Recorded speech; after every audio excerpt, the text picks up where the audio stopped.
할렐루야. 우리 광고 드렸고 주중에 메시지를 좀 보냈던 것처럼 우리 조재아 우리 인가 사역자에서 계속 좀 기도해 주셨으면 좋겠습니다.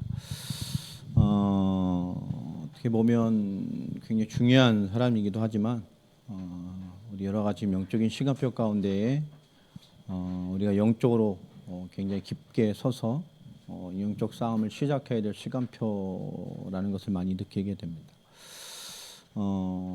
교회의 시간표도 그렇고요. 여러 가지를 보면 지금 우리가 깨어서 한 사람 한 사람이 주도적인 기도의 어떤 깊은 것들을 회복할 시간표가 되어야 될 것 같습니다. 11월, 12월은 제가 한 해를 되돌아보면서 한 해를 위한 기도 제목을 잡는 기도에 집중하는 기간이다 이런 얘기를 많이 합니다. 그런 의미들을 잘 이해하셔야 되겠고요. 그런 중요한 의미에 영적으로 중요한 응답들을 받았으면 좋겠습니다. 오늘 로마서 4장 1절로 13절까지의 말씀을 같이 보도록 하겠습니다.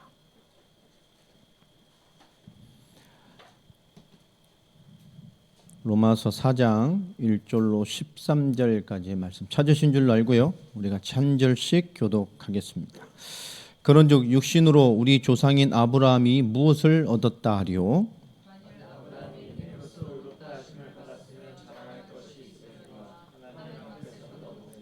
성경이 무엇을 말하느냐? 아브라함이 하나님을 믿음에 그것이 그에게 의로 여겨진 바 되었느니라.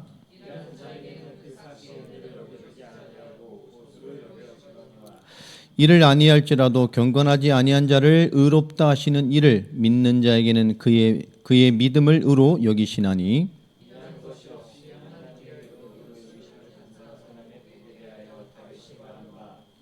불법이 사함을 받고 죄가 가려짐을 받는 사람들은 복이 있고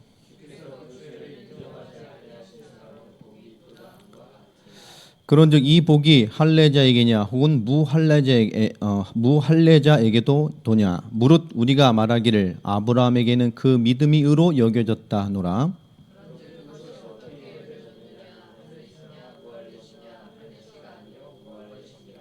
그가 할례의 표를 받은 것은 무할례시의 믿음으로 된 의를 인친 것이니 이는 무할례자로서 믿는 모든 자의 조상이 되어 그들로 의로 여기심을 얻게 하려 하심이라.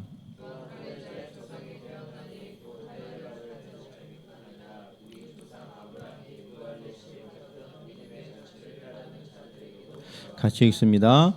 아브라함이나 그 후손에게 세상의 상속자가 되리라고 하신 언약은 율법으로 말미암은 것이 아니요 오직 믿음의 의로 말미암은 것이니라. 아멘. 오늘 4장 전체를 좀 보게 될 겁니다. 양이 좀 많고요. 로마서는 굉장히 깊은 그리고 굉장히 깊은 뜻들이 많이 가지고 있는 성경입니다.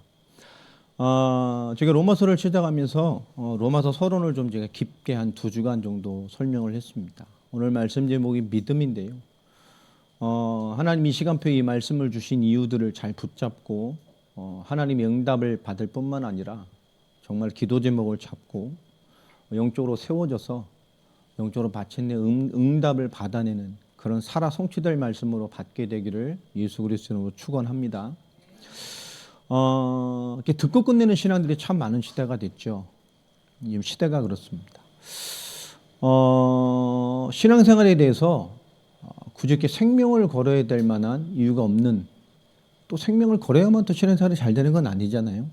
안 걸어도 잘 돼야 되는데 우리 신앙생활이라는 믿음 생활이라는 많은 부분들이 우리가 온전한 상태에서 온전하게 누리는 것들이 많이 성공되지 못하는 시대가 되어졌습니다. 여러분 가장 보통의 삶을 살 때 여러분 가장 충만한 응답을 받는 사람들이 되길 바랍니다. 그게 정상이잖아요.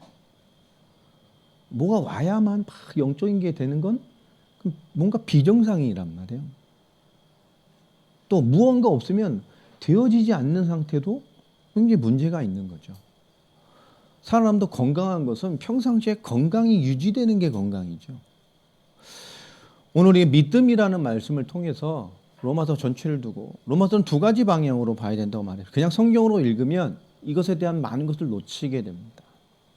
로마서는 분명히 사도 바울이 세계복음 완성을 향한 완벽한 3차 전도 여행까지 응답을 받고 세계복음화 완성을 향한 마지막 도전을 시작할 때에 그 마지막 스페인 땅끝을 향한 도전 앞에 있는 로마 교회를 지금 뭔가 심각한 문제에 쌓여있고 시끄러운 로마 교회의 제자들을 집결시키면서 그 문제 속에 빠져있는 교회를 세계복음할 교회로 보고 완성할 교회로 보고 중요한 메시지를 던지는 거예요. 이 두 가지의 내용, 로마 교회에 있는 현실의 문제, 지금 로마 교회가 흔들리고 있는 많은 도전과 그러함에도 사도 바울은 그 로마 교회를 세계복음화를 완성할 동력자로 교회로서 중요한 응답을 나누는 두 가지의 눈으로 보지 않으면 해석이 굉장히 은혜와 그냥 말씀을 나누는 깊이에서 끝나게 됩니다. 로마서 전체로 지금까지 4장에 본격적인 이제 말씀이 시작이 되어집니다. 서론을 말했듯이 우리 1장부터 3장까지 내용을 잠깐 정리를 해보면 지금 로마 교회는 심각한 도전에 빠져 있다고 그랬었잖아요. 그죠? 정치적인 도전, 경제적인 도전, 세 번째 뭐죠? 신학적인, 영적인 도전이 함께 이루어졌던 뭔가 굉장히 복잡한 도전을 받고 복잡한 문제에 빠져 있었습니다. 우리가 지금을 봐도 이 문제는 녹록한 문제가 아니에요. 정치적으로 지금 도전을 받고 있고 경제적으로 길드라는 이 상업 공동체에서 뭔가 올바르게 인도받지 못하는 이 경제적인 문제를 실제 겪고 있다는 것은 삶의 실제 문제잖아요. 제도적이고 경제적인 것뿐만 아니라 유대주의적 크리스찬들에게 율법주의화된 신앙에 대한 도전을 받기 시작했단 말이에요. 자, 그래서 모든 것이 굉장히 유대주의와 헬라인 또 이방인 또 유대인 또 할례, 무할례라는 개념을 굉장히 많이 강조를 하죠. 그런 도전들이 있기 때문에 그런 거예요. 3차 전도 여행 이후에 사도 바울은 분명한 확신을 가졌죠. 세계복음화 완성할 수 있다라는. 그 모든 응답을 가지고 고린도에 모여서 3개월 정도 기도하고 사역을 준비하는 가운데에 세계복음화 끝을 향한 땅끝을 향한 도전을 시작합니다. 그 길목에 있는 로마를 향한 중요한 출사표를 던지는 장면이에요.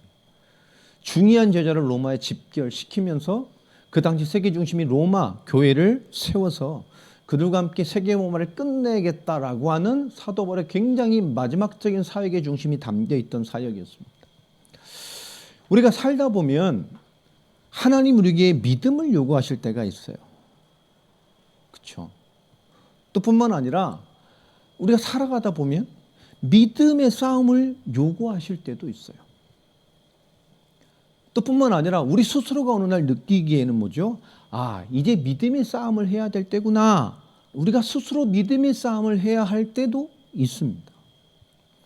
그러나 우리가 세밀하게 좀 보면 그 외에 우리가 보통 상황, 평상시의 상황, 우리의 보편적인 삶에서 나는 어떤 믿음이 나타나지고 발휘되고 어떤 믿음이 나를 주장하고 있는가, 이거는 굉장히 중요한 거예요. 우리가 믿음의 싸움을 하고 믿음의 싸움을 해야 하고 그 믿음 앞에 반응해야 될 때도 있어요. 그러나 우리의 보편적이고 가장 안정적인 평상시의 삶에서 나는 어떤 믿음이 발휘되고 있는가가 더 중요한 우리의 신앙과 삶을 결정짓습니다. 이 시대 많은 크리스천들은 보통 상황에서 신앙을 놓칠 때가 참 많습니다. 제가 그런 얘기를 하잖아요. 기도 고민하는 것만큼 가장 낮은 수준의 크리스찬이 없어요. 왜 기도를 고민할까요? 그 말은 뭐죠? 기도가 안 된다는 거거든요. 왜 예배와 영적인 삶을 투쟁하듯이 해야 될까요? 그게 가장 낮은 신앙생활이거든요. 중직자여도 신앙생활에 연조가 있어도 신앙에 주신 영적인 축복의 많은 것들이 자기가 누려지고 그 축복으로 되어지는 것과 안 되어지는 것은 직분과 신앙의 연조와 상관이 없습니다. 하나님이 주신 영적인 모든 것들은 어렵게 하라고 주신 것이 아니에요. 당연히 되어질 응답으로 주신 거예요. 우린 당연히 하나님과 함께 합니다. 하나님이 누려져야 되고 하나님의 말씀에 두드림을 받아야 되고 그 말씀에 화답이 돼야 되고 그 말씀이 살아있는 말씀으로 받아들이고 삶이 순종되어지는, 이것은 당연한 삶이에요. 영적인 삶은. 맞습니까? 우리 가장 중요한 겁니다. 근데 가장 중요한 신앙의 내용들과 가장 기초적인 것들이 투쟁으로 뭔가 애써야만 된다는 것은 굉장히 낮은 영적 상태에 와 있다는 거예요. 근데 많은 크리스찬들이 이것을 못 느끼죠. 당시 로마 교회는 이 로마서는 지금 우리가 성경으로 받아보고 있지만 그 당시엔 성경이 아니었죠. 그 당시에는 구약만 성경이었으니까. 자, 우리는 지금 성경으로 보기 때문에 그것을 그냥 하나님의 말씀으로 받아들이지만 그때 로마 교회에서는 이 사도 바울의 편지, 이 로마서를 받아봤을 때 그들은 어땠을까요? 그들은 아마 굉장히 실제적인 답이 됐을 거예요. 또 실제적인 답뿐만 아니라 그 이상의 중요한 하나님의 영적인 응답을 받은 사람들이 분명히 있을 것입니다. 사도 바울은 지금 뭔가 문제 가운데 모든 문제 종합편이 발생되어진 로마 성도들에게 사도 바울은 중요한 것을 심어주고 있어요. 너 지금 막 문제 있고 시달리지. 은혜 받았지만 지금 뭔가 많은 도전을 받고 있지. 현실적인 문제, 피부에 와닿는 문제, 모든 게 문제될 수밖에 없는 상황이 벌어졌어요. 교회 밖에서도 교회 안에서도 너무나 문제가 되는 것들이 많은 시간표란 말이에요. 그런데 사도 바울은 그것을 물어봤습니까? 세계복음화를 완성할 교회를 응답받는 시간표로 보았다는 거예요. 여러분, 우리에게 중요한 도전이 줍니다.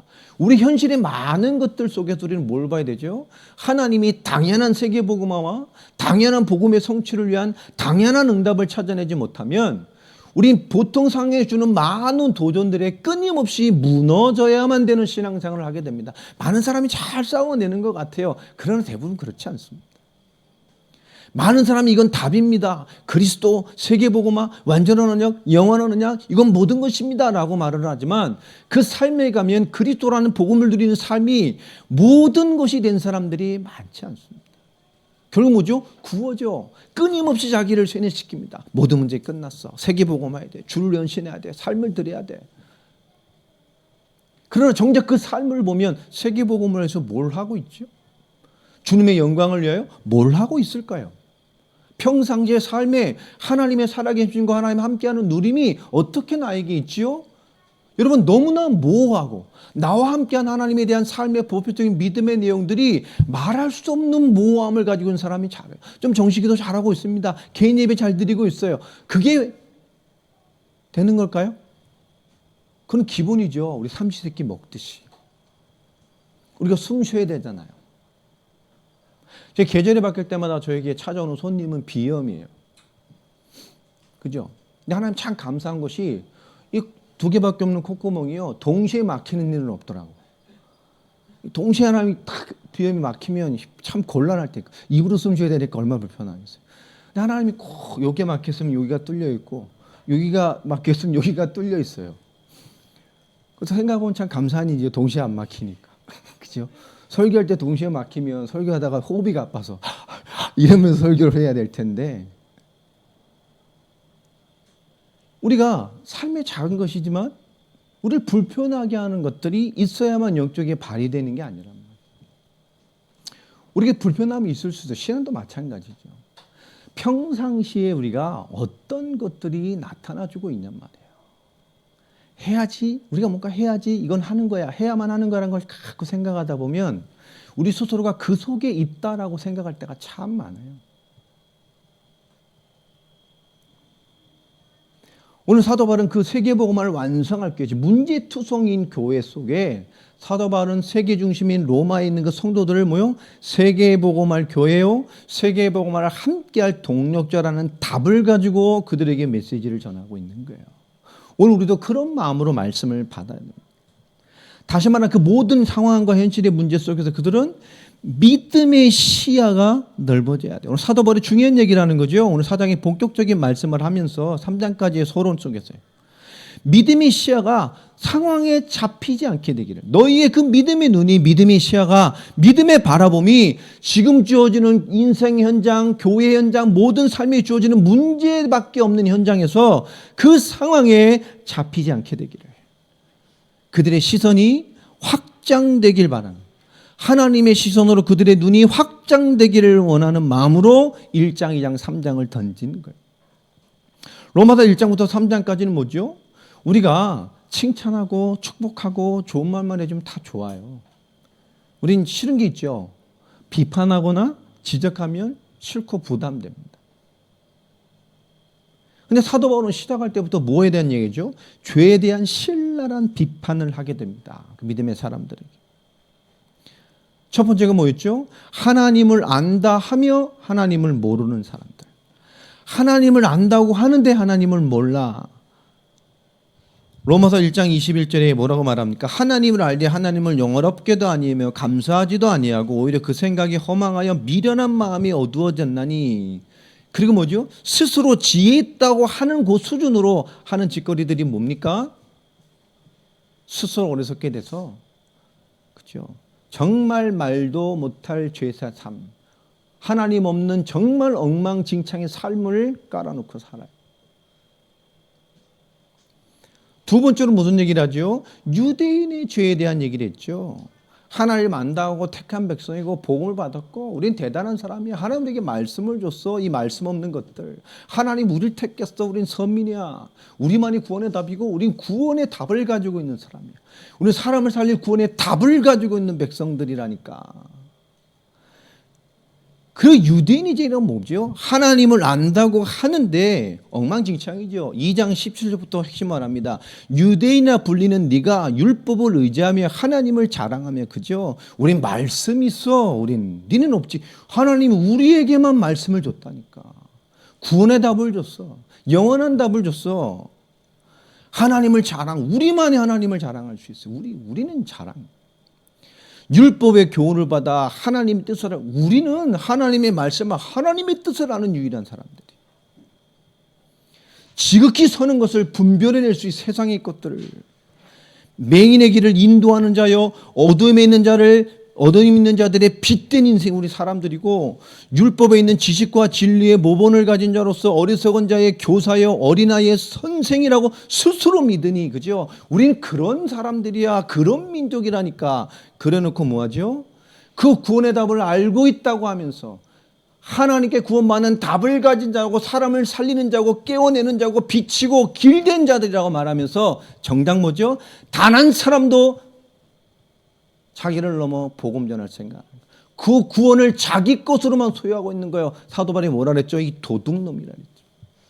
왜 네 것 아닌 것을 도둑질하냐? 사람이 구원받는 답을 가지고 있음에도 불구하고 자기들만 가지고 있어요. 다 가지고 있어 우리는. 그런데 뭐죠? 내 밖을 넘어 살리지 못해요. 저 밖에는 그 답을 기다리는 어마어마한 사람들이 있음에도 불구하고 주지 않는 거예요.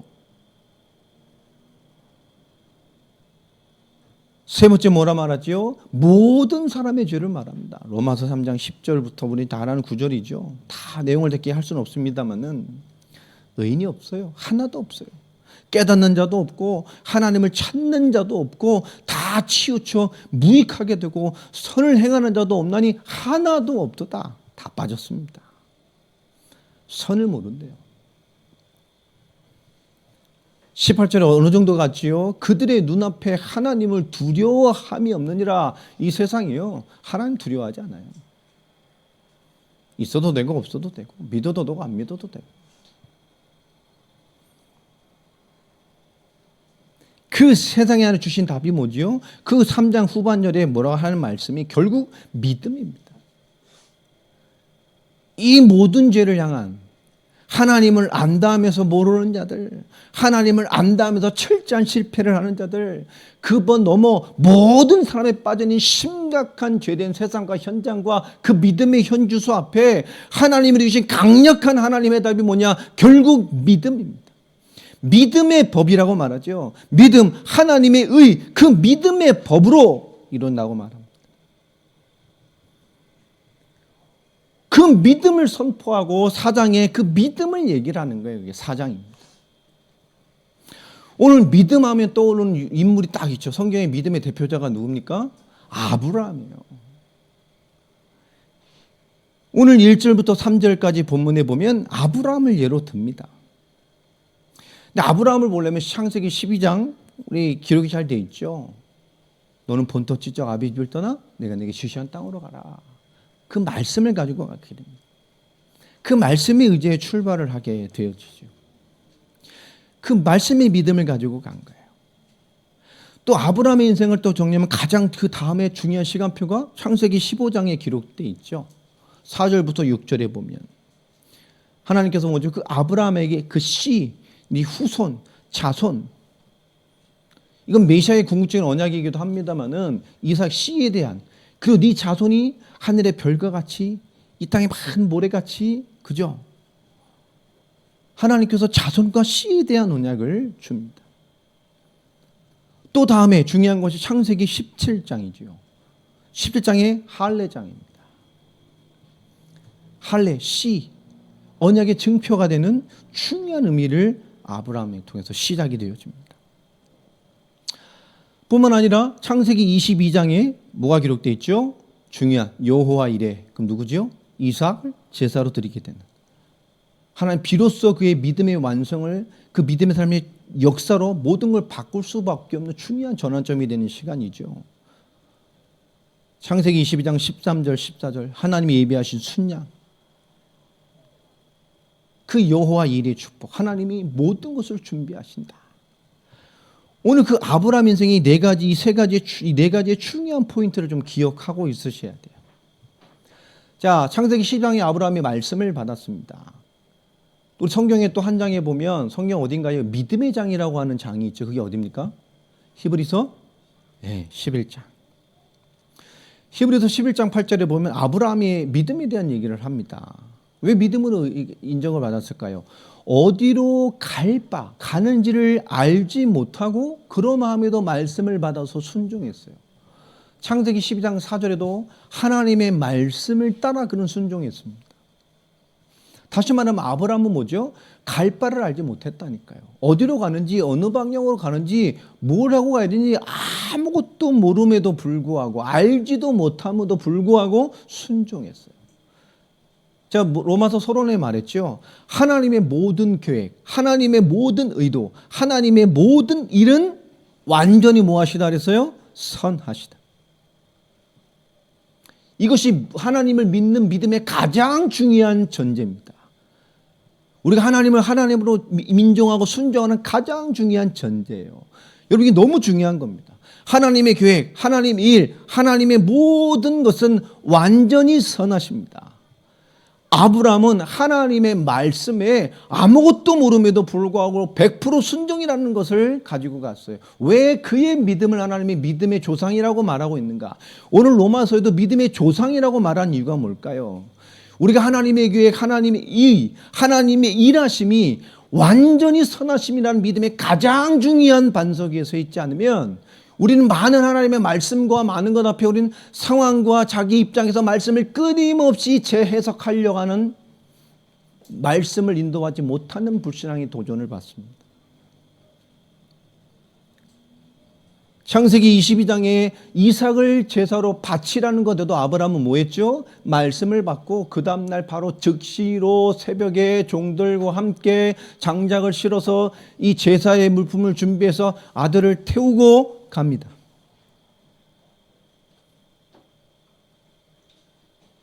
하나님의 말씀에 의지하여 그 씨로 번성하게 주단 말씀을 믿기 때문에 제단에 바칠 때도 뭐라고 말했죠? 하나님께서 제 종들에게 우리가 하나님과 함께 제사하고 너에게 같이 돌아올 것이다 라고 말을 합니다.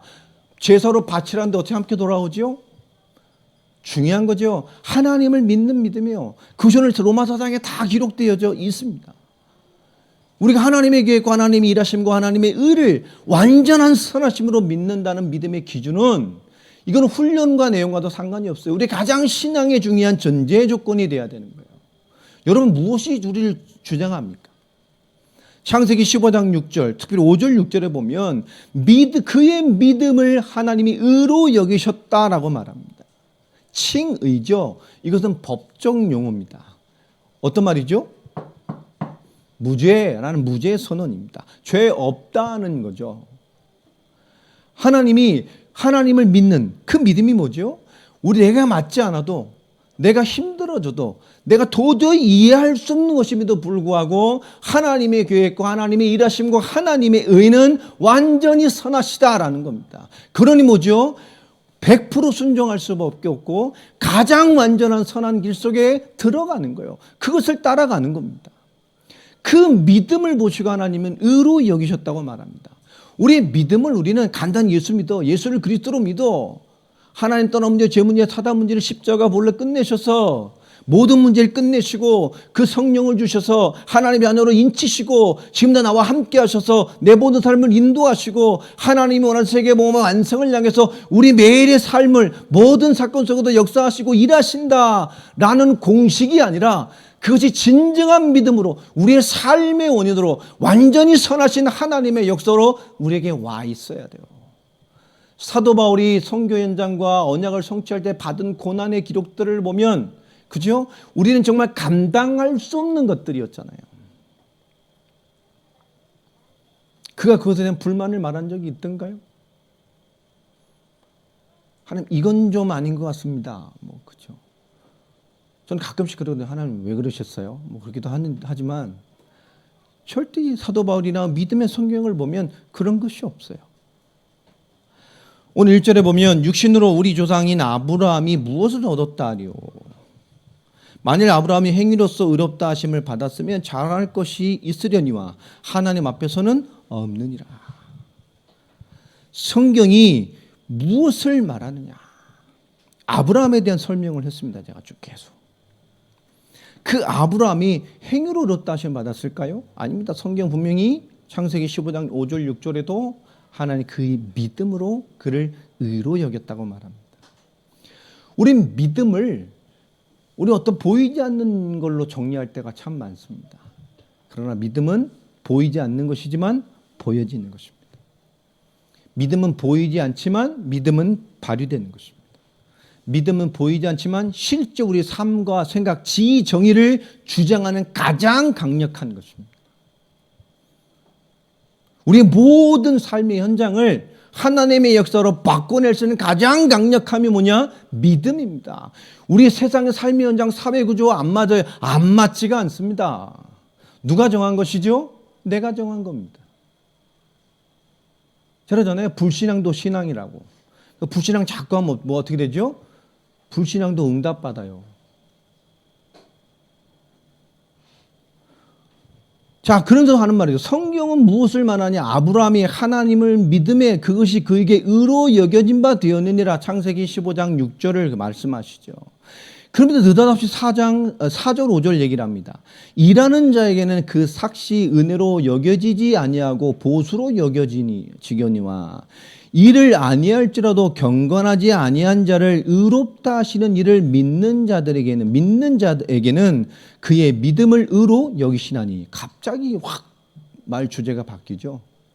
아브라함 얘기하다가 성경에 그의 믿음으로 하면 그 의를 여겼다 그러지 않았냐.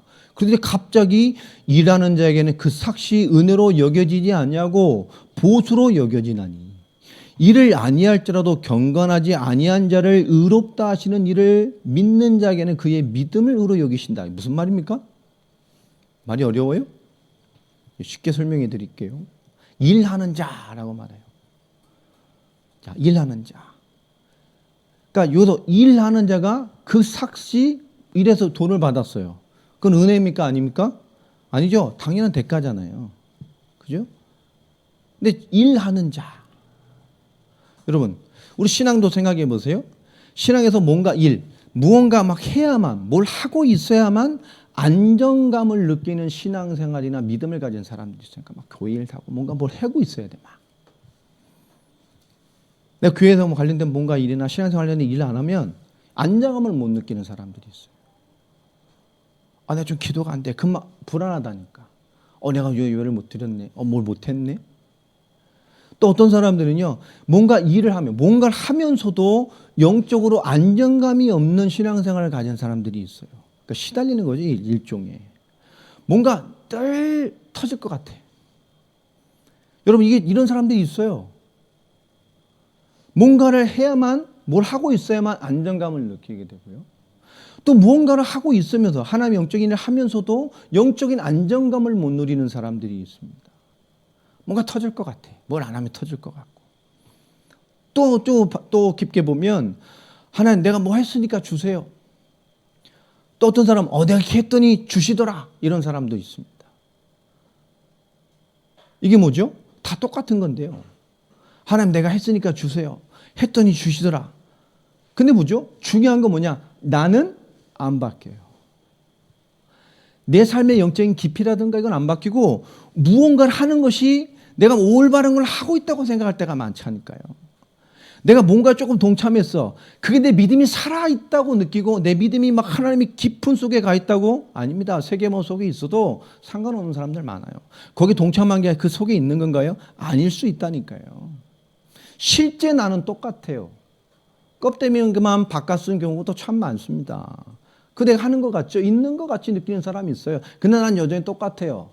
뭔가 똑같이 시달리고 어떤 분이 영향받고 뭔가 평안을 못 누리고 뭘 해야만 되는 것 같고 뭘 해야만 누리고 뭘 해야만 영적으로 안정을 누리는 것 같고 나는 똑같은데 내가 원하는 응답이 없으면 하나님이 했으니 주세요 했더니 주시더라. 내가 원하는 무언가가 없으면 안 주시네?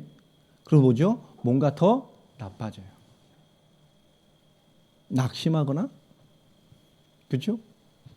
영적인 안정감을 상실해가는 사람들이 참 많습니다. 자, 4장 4절은 결국 뭐죠? 사회적 정의를 말하는 거예요. 일하는 자가 고용주에게 노동을 제공하고 고용주는 일하는 자에게 삭스를 주는 겁니다. 그죠? 그런데 그 얘기를 하면 이건 세상의 사회적인 정의예요. 5절에 중요한 얘기를 또 바로 이해를 합니다.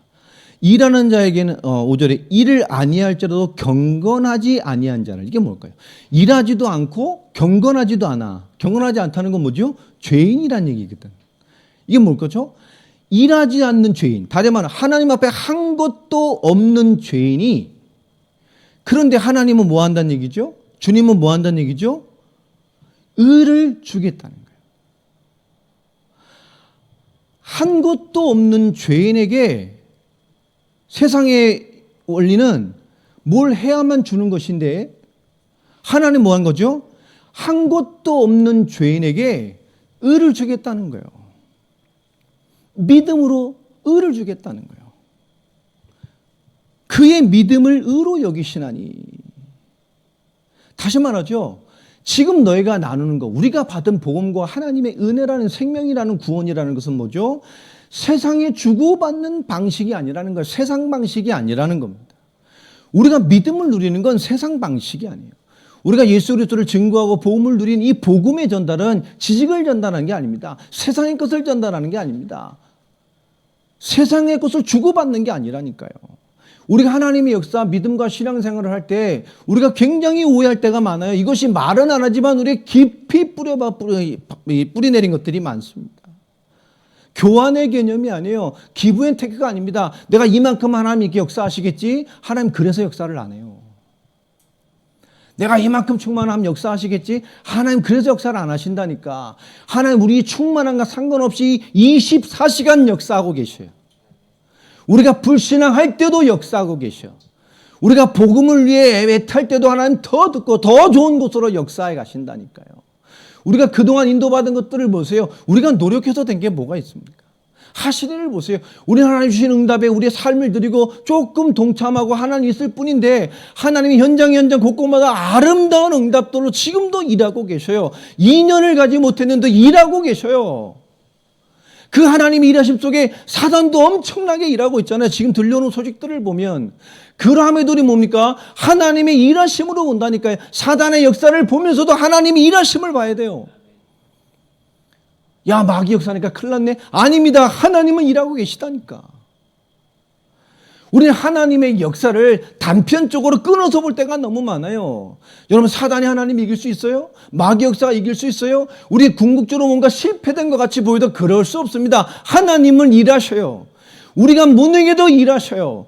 우리가 무너질 것 같아도 일하셔요. 우리가 하나님과 상관없는 것 같아도 일하고 계신다니까. 누가 하느냐? 우리 스스로 하는가 상관없고 믿음 없고 역사되지 않는 상태로 있는 게 너무 많다니까요. 생각과 마음과 영적인 상태가. 오직 복음, 오직 그리스도 하면서도 주님은 모든 문제 끝냈어. 그 이름으로 승리해. 우리는 다 알고 있습니다. 그게 삶에서 어떻게 나타나고 발휘되냐니까. 문제 왔을 때만 발휘돼요? 뭐가 주어졌을 때 발휘됩니까? 뭔가 표가 주어지고 방향이 제시되면 움직여집니까? 아니라니까요. 우리 삶의 원리에 모든 것으로 적용돼야 돼요. 오늘 하나님께서 세상에 준 은혜는 세상 방법으로 주는 것이 아닙니다. 지금 은혜로 시작됐다가 행위로 끝나는 사람들이 참 많아요. 행위로 돌아가는 사람들이 너무너무 많아요.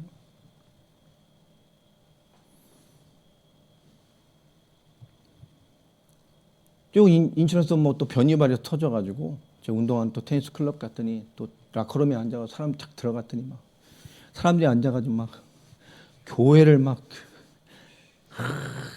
이러고 계시더라고. 근데 거기 보니까 믿는 사람이 절반이에요. 그런데도 막 어떤 젊은 분이 아니 뭐 하려고 이 시기에 선교를 가가지고 말이야. 왜 선교를 나가냐면서 막 들어갔다 분위기를 딱 들으니까 제가 이렇게 딱 쳐다보더라고. 그래 웃음이 쏘면서 그런 얘기를 했어요. 그런 말 하지 말라고. 이 사람들은 욕 먹어도 싸. 왜 거짓말을 해? 안 하고 말하면 되지. 그 사람이 실수한 거지. 교회가 실수한 게 아니잖아. 교회들이 뭐죠? 그죠? 아니 그 사람이 실수한 거지 교회가 한 거 아니라니까. 그죠? 말을 똑바로 얘기하시라고. 교회 욕하지 말아라. 그분이 실수를 한 거지. 그죠? 거짓말해서 엉망진창되게 만든 거지. 교회는 그렇지 않아요. 교회는 그렇게 하지 않습니다.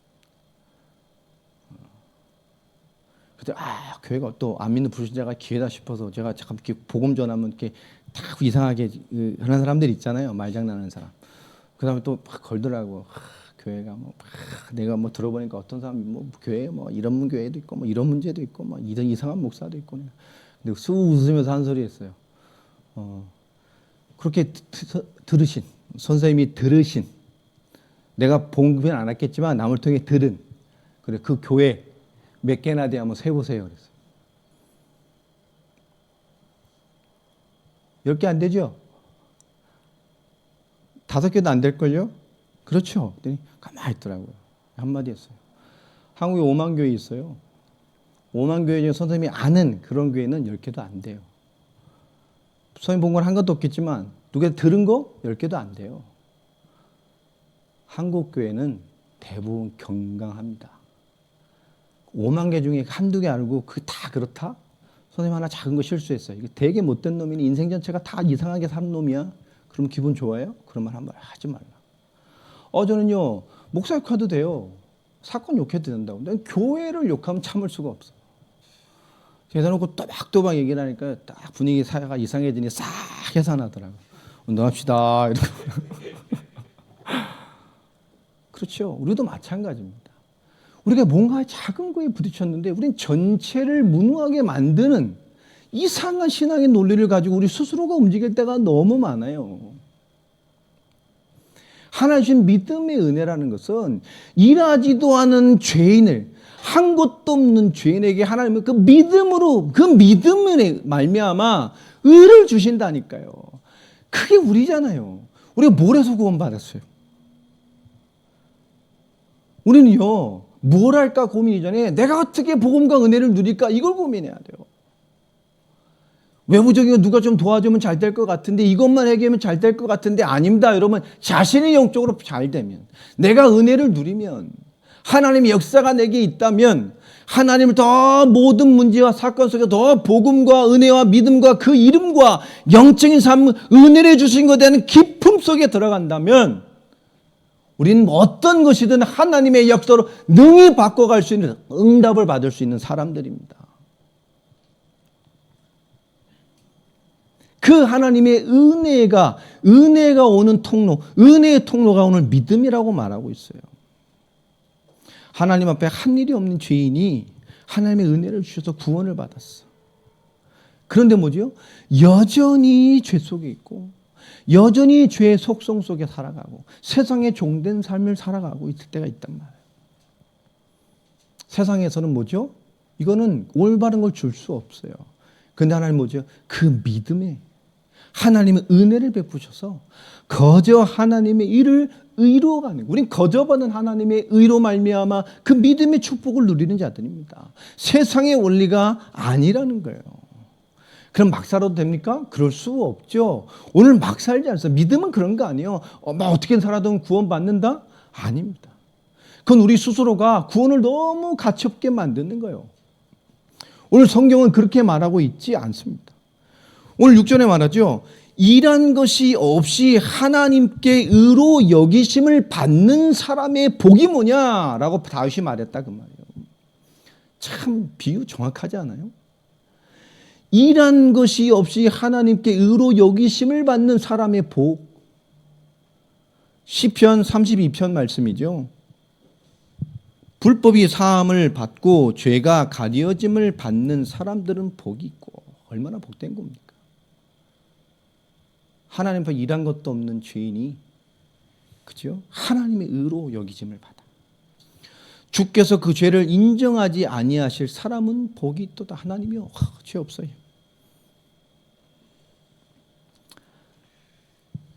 (7절에) 말하죠. 그런즉 이 복이 할례자에게냐. 유대인이 지금 교회를 흔들고 있잖아요. 유대주의 크리스찬들이 지금 할례 받아야 돼. 성경이 말하는 대로 회개해야 돼. 구약이죠. 하나님에게 말씀 줬다니까. 이 말씀 있잖아. 이렇게 해야 돼. 예표인데 그리스도로 끝내셨는데 그런가? 이 복이 할례자에게냐 혹은 무할례자에게냐. 이스라엘 할례 받았다니까. 우리에게 먼저 주셨어. 할례 받아야 돼. 너희도 그 율법 따라가야 돼. 말씀의 계명 따라가야 돼. 맞는 말 같죠? 그 철저하게 복음을 맡고 있다니까요. 무릇 우리가 말하기를 아브라함에게는 그 믿음이 의로 여겨졌다 하노라. 아브라함이 할례 무할례 때문에 의가 된 게 아니에요. 그죠?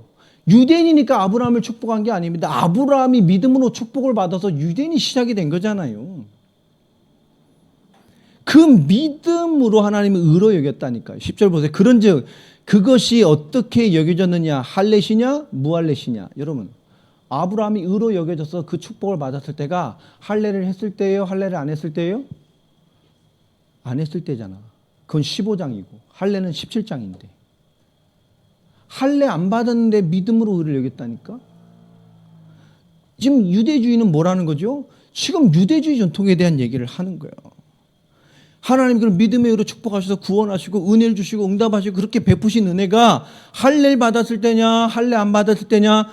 무할례시라니까. 10절에 11절에 그가 할례의 표를 받은 것은 무할례 시에 믿음으로 된 의를 인치는 것이다. 그죠? 할례는 뭐죠? 17절에 표식입니다.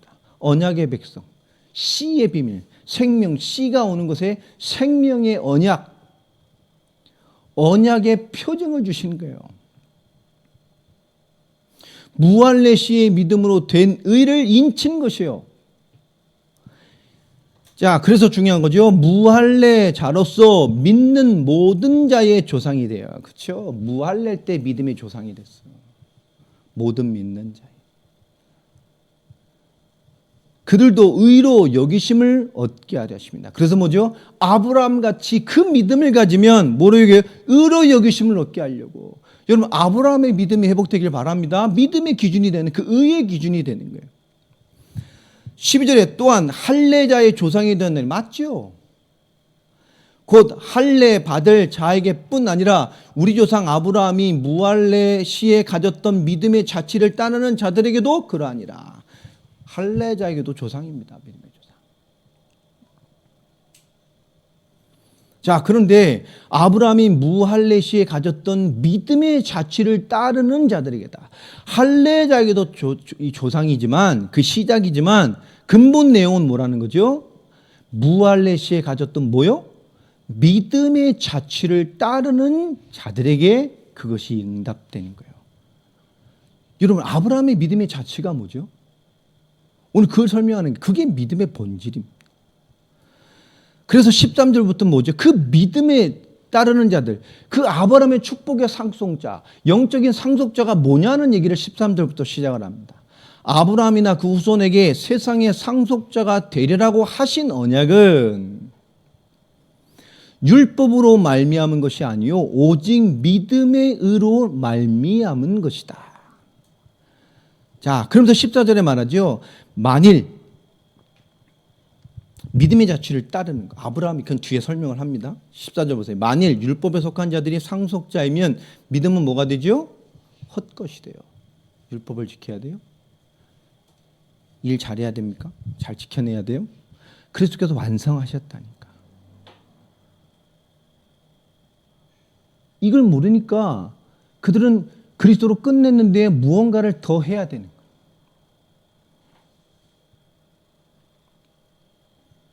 그리스도로 받은 구원이 부족하니까 뭘 더 해야 되나요? 이게 다 이단들이잖아요. 그리스도로 받은 구원이 부족하니까 뭔가 더 첨가해야 됩니까? 그리스도로 받은 구원이 부족하니까 우리의 뭔가 노력과 이가 더 첨가돼야 돼요? 더 완전해져야 됩니까? 그리스도의 구원이 부족하니까 우리가 더 경건해져야 되고 더 뭐 해야 되고 더 하나님 믿는 사람인 것처럼 사는 그런 육신의 싸움을 더 해야 되는 겁니까? 아니에요. 여러분 구원, 하나님의 은혜를 누리는 거예요. 여러분 그거에 집중하세요. 이게 근본적으로 안 되는데 여러분 문제가 왔을 때만 기도가 되고 문제 왔을 때만 막 싸우고 문제 왔을 때만 금식하고 여러분 맨정신일 때 안 되면 가장 낮은 수준에 있는 거라니까요. 율법은 진노를 이루게 하나니 율법을 왜 주셨죠? 하나님이 죄를 알기. 하나님이 이 땅에 유대인을 통해서 말씀을 맡기셨기 때문에 사도 바울이 로마서 3장에 설명해 놨죠. 유대인의 그런 유익함이 뭐냐? 범사에 유익하다. 근데 가장 유익한 건 뭐죠? 유대인이 이 땅에 말씀을 지켜내고 있었기 때문에 이 땅에 그리스도가 오셨을 때에 하나님의 말씀을 이해할 수 있는, 받아낼 수 있는 사람들이 이 지구상에 누구밖에 없었다고요? 유대인밖에 없었어요. 그래서 거기서 시작하신 거예요. 말씀이 있는 거예요. 이 복음을 이해할 수 있는 민족이 유대인밖에 없었어요. 그들이 말씀을 가지고 있었기 때문에. 그러나 그 말씀의 본질, 그 복음과 구원을 올바르게 발견해내지 못하고 이해를 못하고 잘못 이해해서 율법과 계명으로 그들이 발전시켰단 말이에요. 이것은 뭐죠? 율법은 죄를 깨닫게 하는 거예요. 로마서 서론을 다 설명했습니다. 율법은 의를 이룰 수 없어요. 99번을 잘 지켜서 100번째 실수하면 죄인이에요. 실패한 거라니까. 율법은 진노를 이루게 하나니 율법이 없는 곳에 뭐가 없어요? 범법함도 없느니라. 그래서 하나님의 말씀이 없던 뭐요? 죄도 없어요. 죄도 모르잖아. 불신자가 죄를 알아요? 윤리도덕의 죄를 알지 진짜 죄를 아냐고. 하나님 없는 게 얼마나 무서운 것인지, 말씀 없는 게 얼마나 무서운 것인지. 하나님 안다 하면서 모르는 자들, 하나님 안다 하면서도 엉뚱한 삶에 빠져있는 자들, 모든 사람이 빠져있는 그 불신앙의 죄의 모습들이 얼마나 처절하게 무서운 건가에 대한 것들을 사람들이 모른다니까요. 16절에 그러므로 상속자가 되는 그것이 은혜에 속하기 위하여 뭐로 된다고요? 믿음으로 되나니 이는 그 약속을 그 모든 후손에게 굳게 하려 하심이라. 율법에 속한 자에게 뿐만 아니라 아브라함의 믿음에 속한 자에게도 그러하니 아브라함 우리 모든 사람의 조상이다. 아멘입니까? 여러분 믿음이에요. 율법이 원해도 하나님이 원하시는 하나님의 의가 되는 믿음이 없다면 그건 믿음이 아니에요. 신앙생활을 오래 했어도 하나님의 의가 되지 않는 믿음을 가졌다면 그건 믿음이 아니에요. 예수를 그리스도로 믿는 신앙과 고백, 그 복음 위에 세워진 교회와 신앙이 아니라면 그건 교회가고 신앙이 아닙니다. 근데 그것은 군질적인 표고 방향이 아닙니다. 그것이 모든 것 돼 있는 거예요.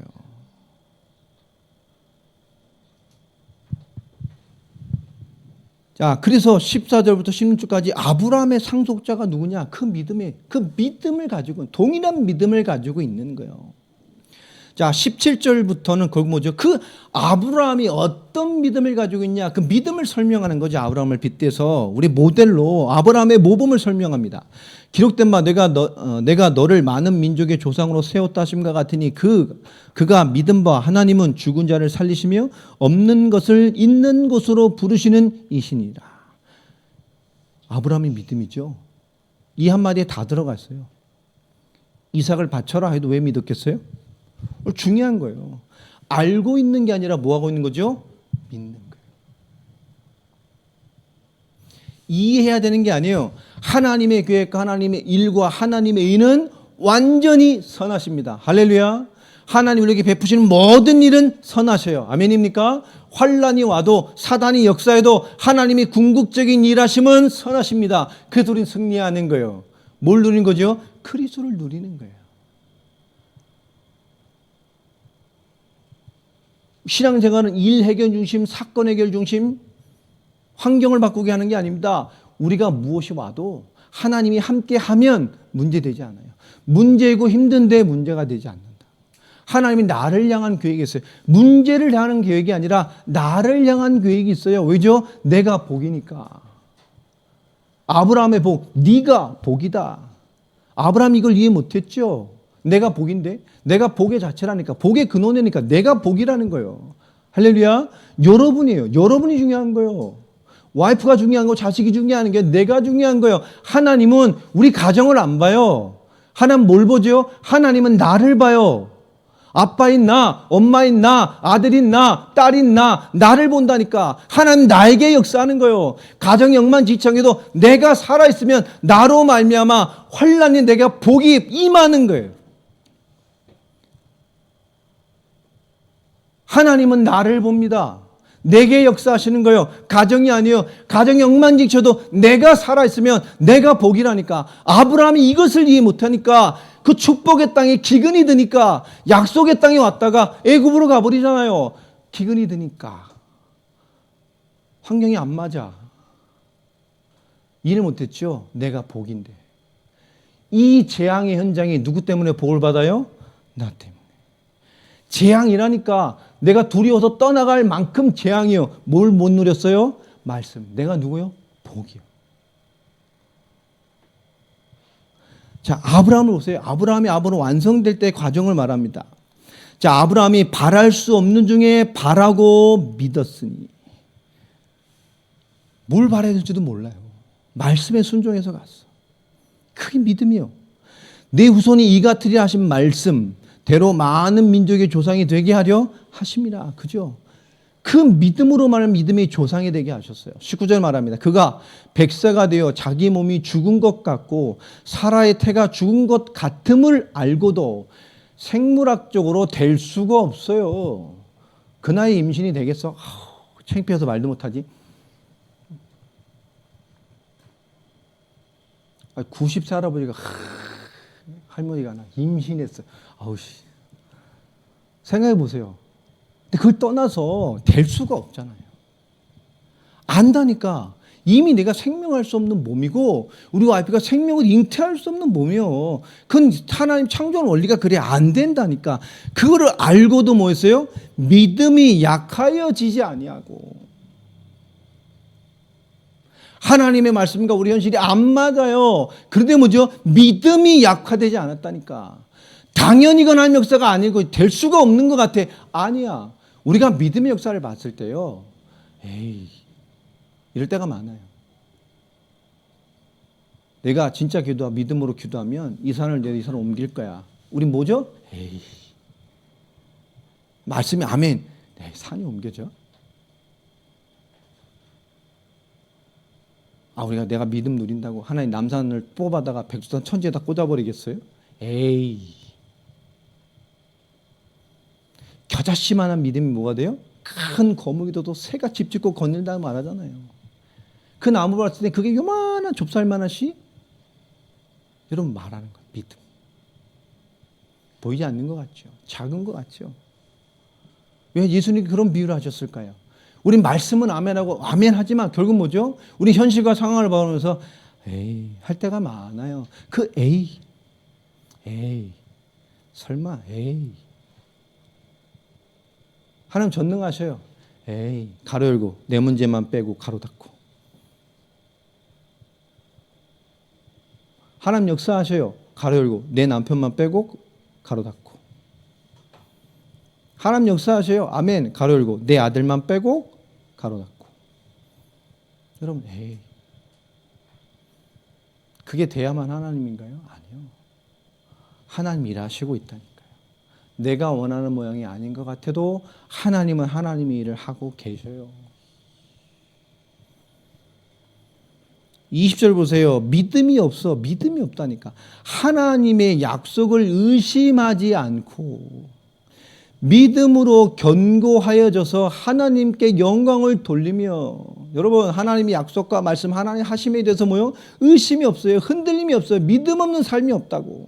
견고하여져 있다고 말합니다. 여러분 이게 믿음이요. 여러분 믿음 보이지 않아요. 그러나 믿음은 나타나지는 겁니다. 믿음은 보이지 않아요. 그러나 믿음은 보이는 겁니다. 믿음은 속에 있는 것 같아요. 그러나 뭐죠? 모든 것을 지배하는 거예요. 그래서 요한일서 5장 4절에 믿음은 뭐요? 세상을 이기는 비밀이에요.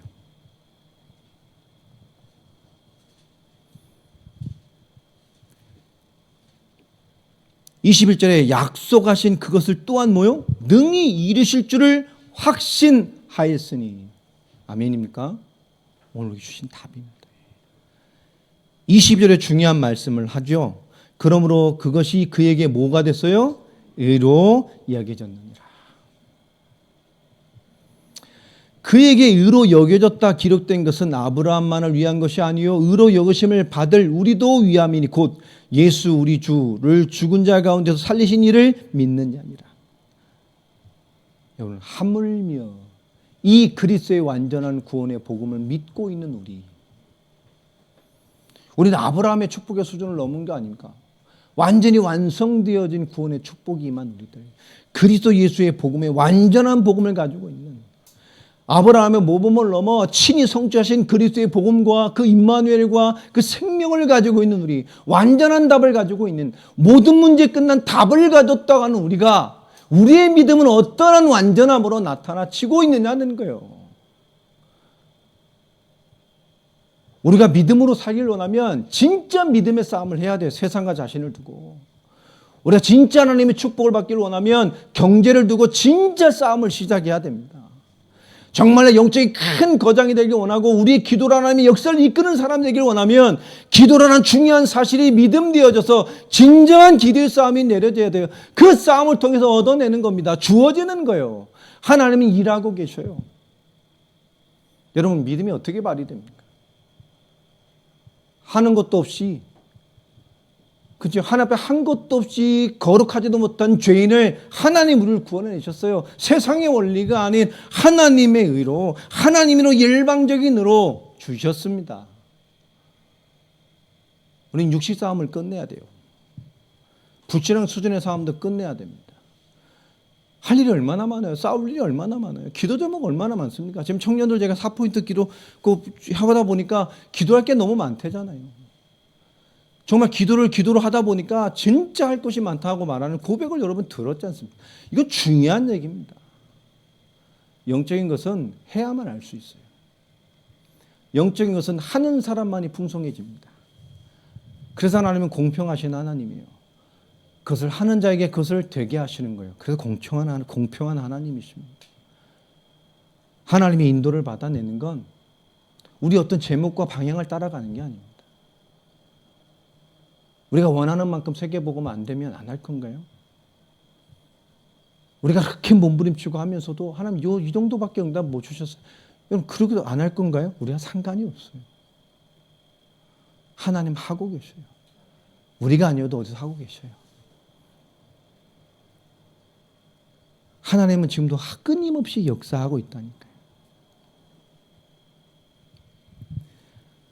25절의 결론입니다. 우리는 우리가 범죄한 것 때문에 내줌이 되고 또한 우리를 의롭다 하시기 위하여 살아나셨느니라. 그죠? 그분이 우리의 모든 죄를 위해 자신을 내주셨어요. 그리고 우리를 뭐요? 의롭다 하시기 위해서 살아나셨어요. 의롭다 하신 거로 살아계시다니까. 우리를 의롭게 하신 분이 지금도 살아서 역사하고 계셔요. 아멘입니까? 세상을 바로 봐야 돼요. 세계복음할 사람이 맞다면, 그리스도의 복음으로 승부를 걸 인생들이 맞다면, 하나님 안다 하면서도 모르는 자들, 하나님의 담났다고 하면서 하나님과 상관없이 사는 인생의 시간표들을, 그리고 모든 사람이 빠져있는 세상의 시간표를 제대로 바라보고 내가 누구며 우리 믿음이 뭐며 우리의 싸움이 뭐며 우리가 무엇을 감당하며 지금 오는 많은 도전들 앞에 내가 어떤 믿음의 삶으로 서 있어야 되는가에 대한 답을 가지고 있어야 된단 말이에요. 그래야 세계복음을 할 거 아닙니까? 그래야 기도가 될 거 아니에요. 그래야 뭔가 할 거 아니에요. 답도 안 난 주제에 그냥 주워들은 말씀, 조금 가든 사명, 조금 두드린 은혜, 조금 드린 감동 하나 가지고요. 뭐 다 하던 것처럼 하는 건 없는 자들이 너무 많단 말이에요. 믿음 있어요? 뭘로 보일 겁니까?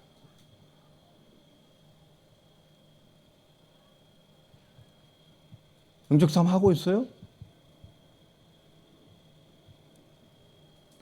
주가 은영과 세상 앞으로 가슴이 뜁니까? 기도가 돼요? 뭐에 사무쳐 있죠?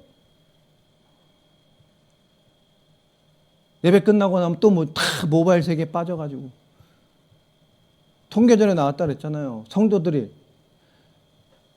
예배 전에 뭐 하죠? 사람들이 뭐 유튜브 보거나 뭐 이런 거 SNS 봐요. 예배 전에 대개 한 40% 정도가 본대요. 30%에 40%. 예배 끝나고 나면 이제 몇 프로라 그랬어요? 50 몇 프로, 60% 가까이가 봐요. 한 시간만 다 이 모바일 세계에 금욕을 하고 나니까 막 다 끝나고 나니까 뭐요? 금단 증세가 와가지고 막 예배 전보다 2배 봐요. 이 교회 통계에서 나온 겁니다, 요즘 시대에. 말씀이 담긴 건가요? 주일에 예배 이후에 1시간, 2시간도 말씀을 담아내고 묵상하고 포럼하는 게 힘든 시대가 돼버렸어요. 사도 바울은 그 문제 속인 로마 교회를 세계복음을 같이 동행해서 세계복음을 완성할 교회로 보고 지금 메시지를 던지고 있는 거예요. 그 수준에 걸리면 되겠냐? 뭘 보고 있는 겁니까? 믿음이 뭡니까? 뭘 발현해야 되죠? 지금 뭔 도전을 받고 있는 거예요? 그게 도전입니까? 오늘 믿음이라는 아브라함의 예표를 두고 오늘 주신 말씀입니다. 말씀 좀 길었습니다. 우리 하나님 역사 앞에 특별히 청년들 지금 뭐 대학 지금 시험 때라 막 눈이 뻘겋고 막 시달려가지고 얼굴에 뭐 올라오고 다크 내려오고 뭐 가관입니다. 시험에 드짐하고 승리하시기를 그렇죠? 다 장학금 받게 되길 바랍니다.